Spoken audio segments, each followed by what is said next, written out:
Good morning, everyone. Thank you all for joining the call today. You are in for a treat. It's my honor and privilege to introduce our speaker today. And this gentleman is a world renowned speaker and author. He's not only a health guru, but also spiritual and financial guru. Yes, you heard it, all three. He's excelled in every avenue of life and in business. And what I love most is he focuses on three things, and in this order: faith, family, and freedom. He is the Michael Jordan of our industry, and I like to tell people he has the wisdom of over 1 million plus people. So without further ado, I would like to introduce and bring up none other than Senior Vice President, Dr. Byron Nelson.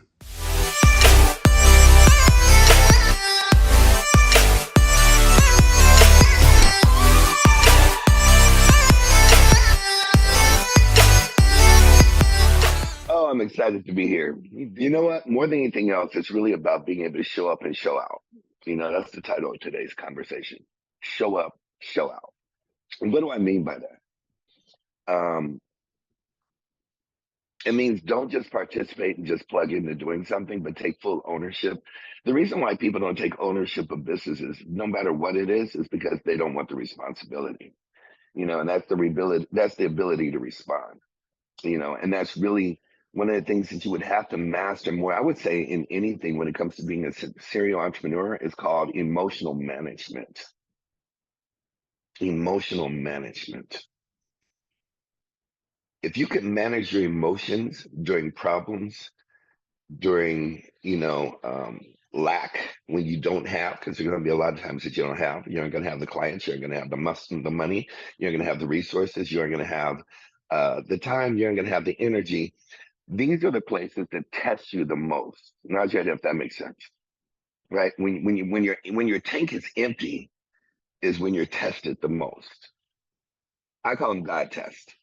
You know, God's testing you to see if I should put more in your tank to be able to get more. That's what it comes down to. But in that, your resources are going to come from other people. That's why we're talking about, really it's about partnership. It's about planning. It's about precision. I'm in my if you can't tell, I'm in my garden of peas. But how precise are you with being able to set your goals?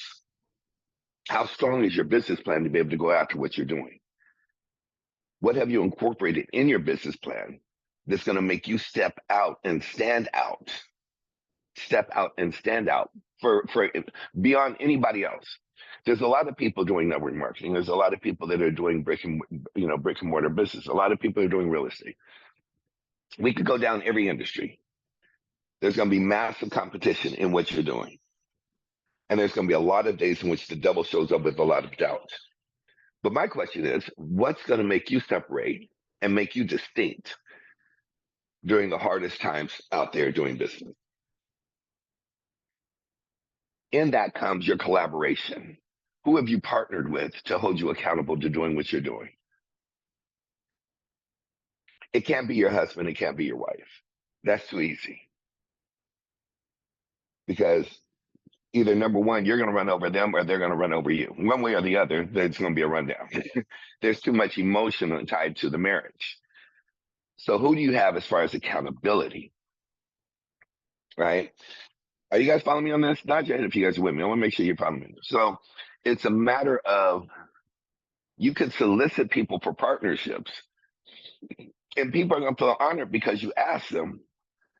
But until you have a heart to heart with 2 to 3 people with a common goal that serves them as it serves you, not just that it serves you with your end vision in mind, but you've incorporated their vision in your vision so that they'll fight just as hard, equally as hard as you will towards the same end result. Now, this sounds crazy. I hope somebody's getting this conversation. Too many people enroll a lot of people in a vision, and they get a lot of yes people because they believe in you or they don't want to let you down. But then when the rubber hits the road and it gets hard, they aren't there and you can't find them. Not yet if you can relate to that conversation. It happens all the time.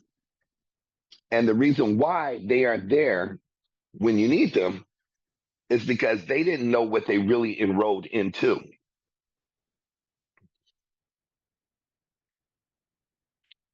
And if they did, they didn't get the memo on the WIIFM, what's in it for me. So you didn't have a clear conversation. See, that's why it's called a molecular structure, because in a molecule, you only need an atom structure is just one. A molecular structure, you only need 3 to 5 key individuals that you've actually heard their vision. You've actually heard their intention. You've actually heard their destiny, what they need in order to be fed to stay in the army of what I call 300. Now, I use 300 as a metaphor. Some of you guys are old enough to remember the movie. So the army of 300 is that the army of three. So it's easier to run with three than to drag 1,000. So that creates a molecular structure of fists that will never be broken. People are fighting for the same thing with an end result, a destination, hence a destiny. That vision becomes bigger than themselves. You can't just say, my vision is bigger than all of us, because then you've belittled them, you minimize them. Unknowingly, unconsciously, you've actually made them just a part of your vision. That's why the powerful conversation of understanding the language of great kings and queens and lords of all time is third party. Us, our, we. What are we doing? One brick at a time, not 15 bricks at one time. You put up 15 bricks at one time and you haven't tested the first brick. Then when there becomes a dam and the flood comes, the wall comes down. You're trying to figure out, dang, I thought I had a strong wall. I spent the last 6 weeks, 6 months, 6 years building this wall.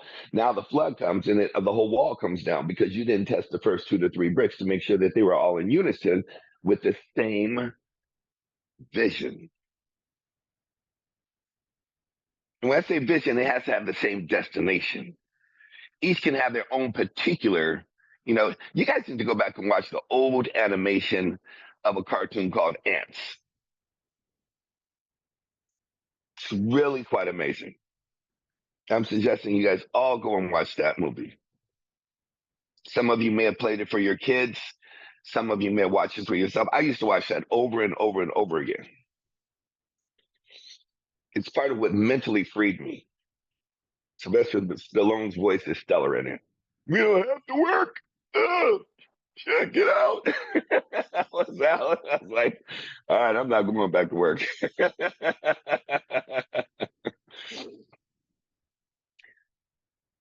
When you're setting your cell, I love, Jim Rohn's conversation. The same wind sets on all of us is how you set your cell.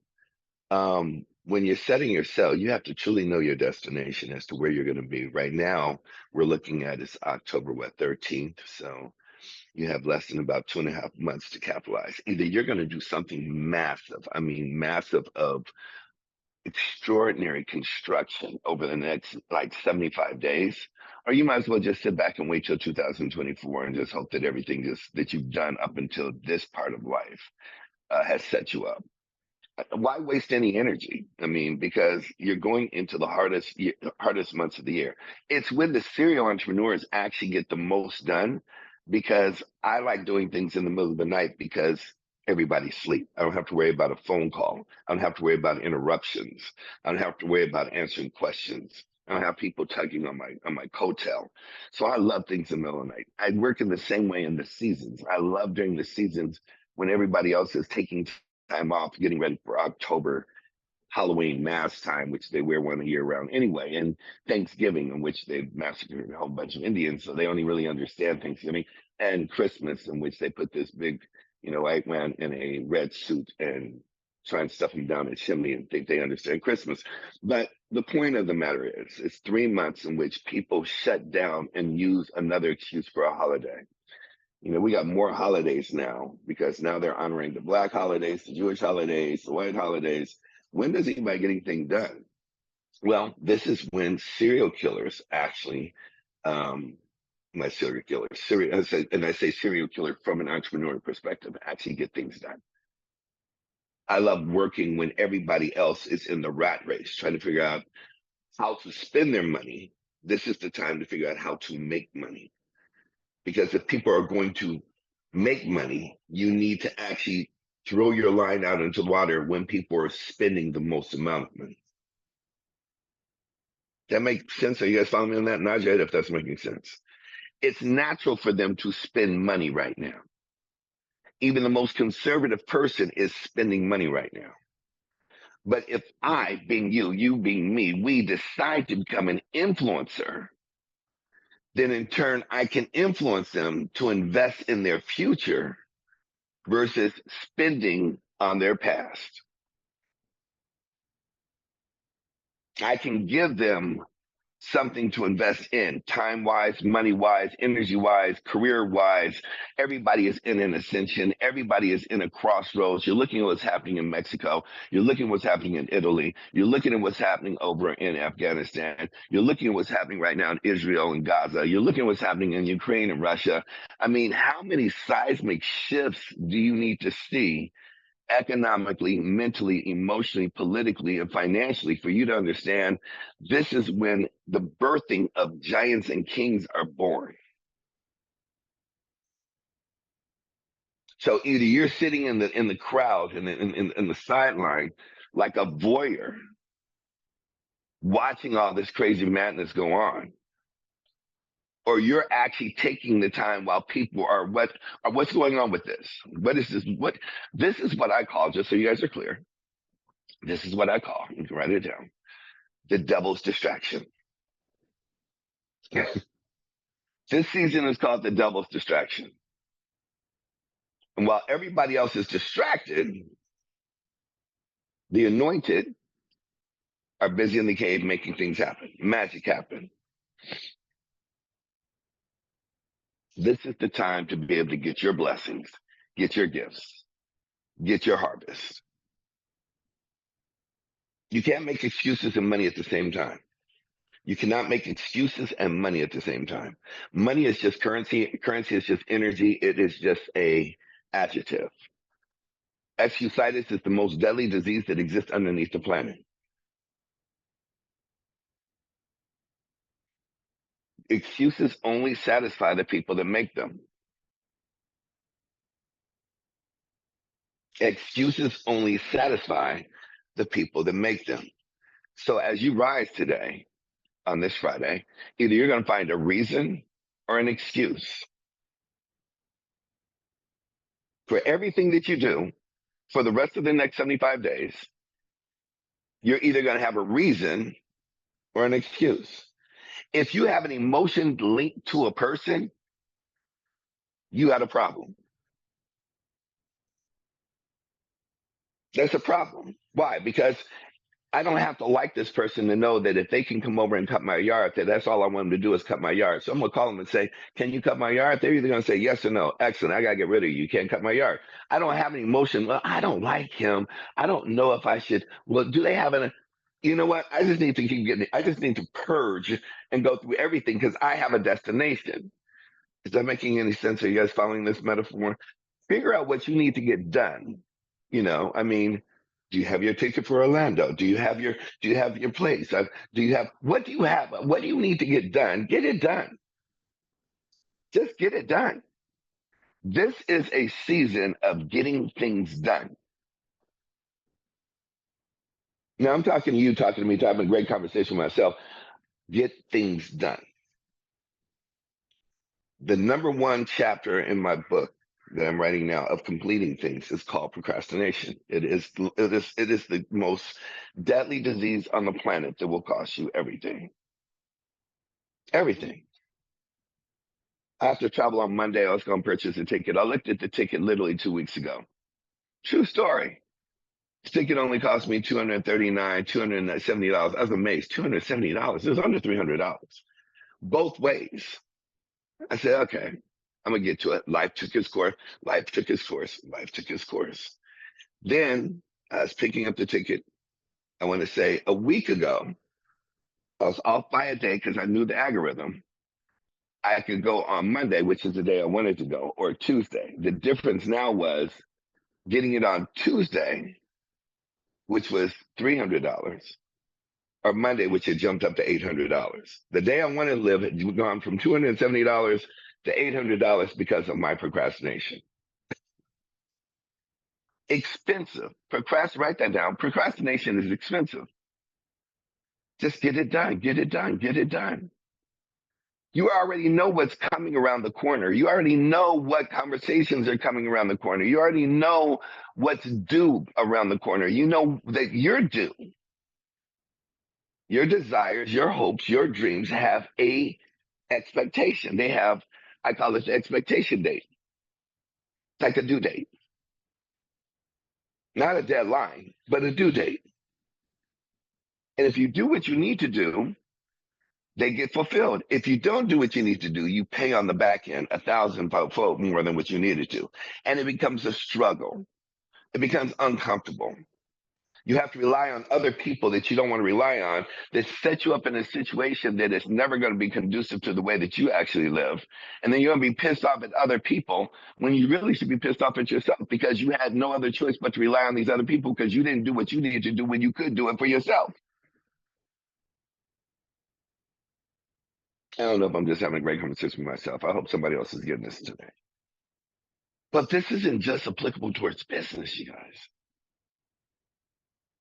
Some of you feel tweaks in your body right now. You haven't gone to get them fixed. That's like hearing a noise in your car. You don't go get it fixed until it's broken down. Now all of a sudden you want to know why you had a heart attack, or why something's not working, or why you can't breathe, or why you're not walking. You want to know why your body's all tweaking. You haven't walked in over how long? You haven't worked out in how long? I mean, so you aren't taking care of your body. You aren't taking care of your eyes. You aren't getting your sleep. Oh, I'll take care of it. And then you just go and your body is so amazing. It will adapt to you actually not working.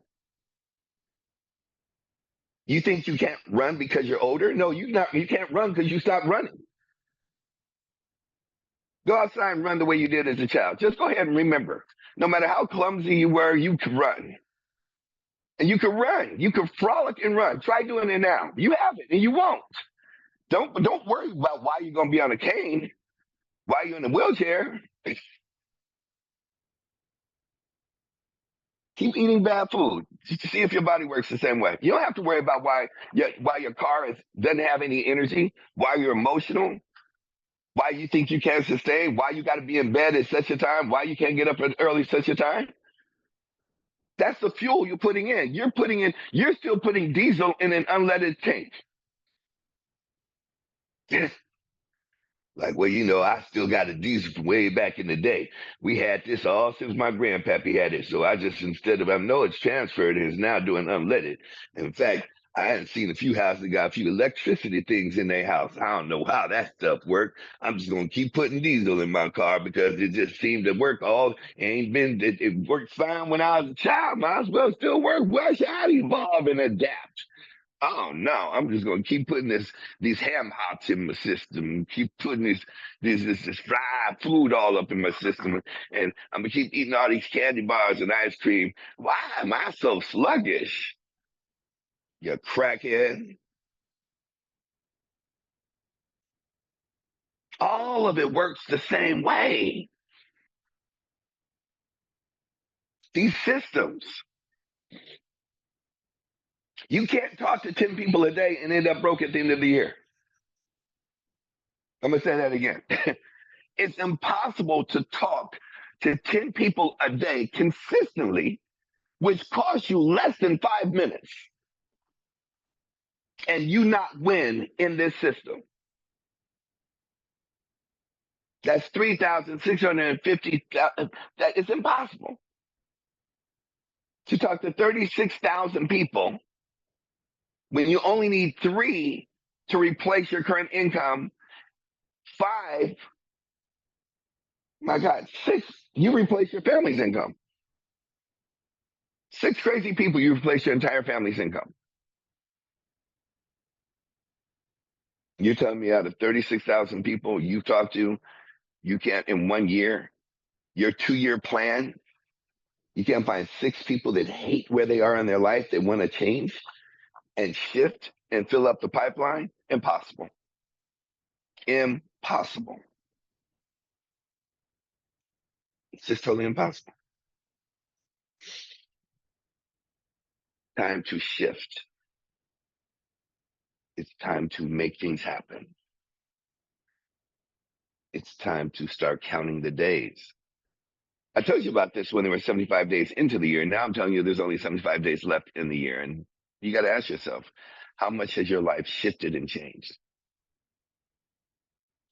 Now, I know mine has taken on a complete metamorphosis and definitely more for the worse than the good. But guess what? That's my choice, my decisions that I can make going into these last 75 days to sculpt and change and shift and do what I need to do for myself. I'm very pleased with my mental. I'm exceptionally pleased with my spirituality, even though I've fallen off as much as I probably need to get back on it a whole lot more. Physically, I'm completely jacked out of my mind. Financially, I have a whole lot of work to do. But I inspect what I expect. All 4 of these different paradigms need to be working together in order to maximize your human equity and your human potential. Your mind, your body, your soul, and your finances. They have to be working at optimal level. They need to be revved up. You need to see how hard you can take it into the paint going into the next year. You need to make sure that this is the first of the year as of October 1st, and you aren't waiting for January 1st. I'll talk more about that next Friday. But you truly need to have a program that is just particularly applicable to yourself and not look at this as the last quarter, but look at this as the first quarter. And don't compare yourself to anybody else. Don't pay attention to holidays. If you do what you need to do for the next 2.5 months, your 2024 will be so amazing. This is the time to be selfish so you can be selfless. I'll say that again. You need to be selfish so you can be selfless. So you can set people up for gifts for the rest of the year.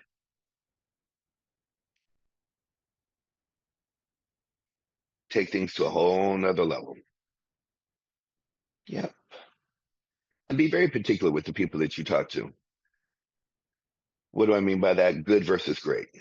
Only talk to great people. Talk to people that inspire you, people that are doing things, people that are raising the bar for you. I listen to people's conversations. I'm telling you, my energy. I've been truly taking inventory of the people that I have. I'm like, when I hear their conversations, I'm like, who's actually driving to go to the next level? Who's actually feeding me to inspire me to go to the next level? Who are you masterminding with to be able to say, you know what? Not I'm trying to survive, but I'm here to thrive. What conversations are driving you to thrive versus survive? It's not a lot of them. Because most people are just trying to survive. They're either trying to survive or they're trying to enjoy life. And let me tell you something. Survival and enjoying life, they don't go together. Because if you're thriving, you by default take your gaps to enjoy life. How many people are contributing to you, right? Like, for example, I have like Camille's on the line, and she has, in addition to this business, she has another nonprofit. And I like doing things secretly. So she needed X amount of dollars to be able to take X amount of product over to help X amount of kids in X amount of Africa. So when she said that, I don't like, hi, I'm going to do this. Hi, I'm going to do this. It's just stupid to me. So I was just going to wait till the call over and I was just going to send some money to make sure that things were taken care of. Meanwhile, other people started doing it. I was like, well, maybe I need to jump in before it's all taken care of. So I made sure I was the last person to take care of it. But the thing was, the ask And my point in this conversation is duality. Number one, you can't be scared to ask, because if you don't ask, a closed mouth never gets fed. But number two, you got to find the people that will actually contribute. Like, if I'm going through hard times, if your inner circle is not looking, like, this isn't the only time I will step up for Camille or the people that are around me. I take financial burdens off of so many people in my world, and then I look to say, okay, what people are taking financial burdens off of me? You know, it's like I took care of somebody's, still am, taking care of somebody's mortgage, right? I'm taking care of their mortgage. They're like, and this woman has never asked me, and I don't share my personal business. I took care of this woman's mortgage. She's an older woman who can't take care of her mortgage. There's a lot of people I help that I don't tell people that I help, and I don't look for anything in return. She said, "I know that you just went through 3, 4 months of a hard time. I want to help you." She's like, "I know you don't ever ask me for money, but I want to give you this money that covers my mortgage for the past 2, 3 months." I was like, "What?" She said, "I just want to give it to you." She said, "I've always had it, but it's always been for a rainy day. I know you've been there because and the reason I started it is because her health care, her senior citizenship, the money you get from the state and the government. You guys know what I'm talking about? Nod your head if you know what I'm talking about. So I don't sound stupid, okay? So it had gotten cut off. It had gotten cut off. And it wasn't much, right? It's only $700 a month. But I always took care of it. And it gave her a place to be able to live and do her little knitting and everything else. She just knew I was going through hard times, and she came to say, "I want to help," instead of just taking me for granted and thinking, "Oh, he just covers everything because he can, or he needs this." When I do things and I set things up for people, I do it to help people. But it's amazing how many people come back to ask me, "How can I contribute, or what can I give you in hard dollars and cents to help you?" Find the people that are going to pour back into you, not just say thank you, but will actually take action. Because you aren't going to find those people until you're in a hard space. And if you're in a hard space and you got to express it to the people that call themselves closest to you, you got the wrong people closest to you. Because all they're doing is taking from you and bleeding from you, no matter how nice they are, no matter how beautiful they are. Because it hurts when you need and you don't have anyone you can turn to, and you constantly are giving. How many people understand that conversation? Not your hips, that makes sense. I'm constantly setting up situations, circumstances to bless everything and everyone around me. And you want to make sure you can't get mad at them. You can't get mad when you need and there's nobody there. The only person you can get mad at is yourself because you let them in. So that's why I'm going to the molecular structure to build your dynasty, to build your queendom for the queens on here, to build your kingdom for the kings on here. You cannot do it by yourself, but make sure you enlist and you enroll the people who are going to feed you when there is going to be a day in which you're hungry. Everybody on here is going to find a day in which you're hurting. Whether you have to look at your mother's face, your child's face, somebody where you are not in a position to take care of the people that you love the most. And the people you've been taking care of, oh, they're just living their best life.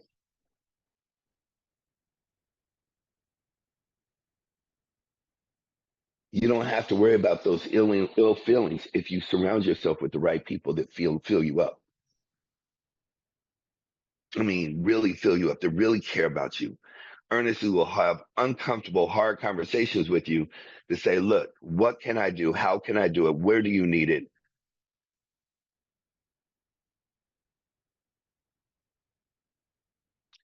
Here's the last bullet point to that.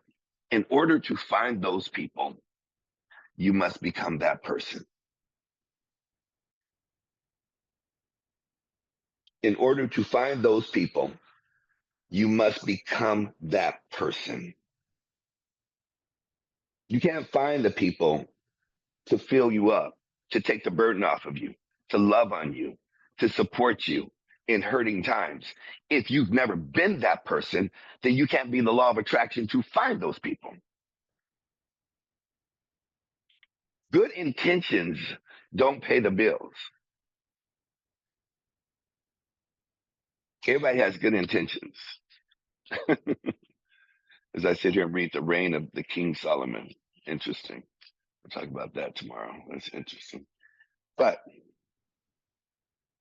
yeah, that's where I am on Friday. Friday is reset, relaunch, realign, renew your mind. Renew your mind. Renew your mind. Renew your mind. Renew your mind. Reset, realign. If you don't like the results you've gotten up until this point, start the freak over. Scrap it and start over. Do not be afraid to constantly start over. I don't want to start over. You're going to have to one way or another. You might as well do it with enthusiasm. I am complete, doctor. The floor is yours. Renew your mind. Wow.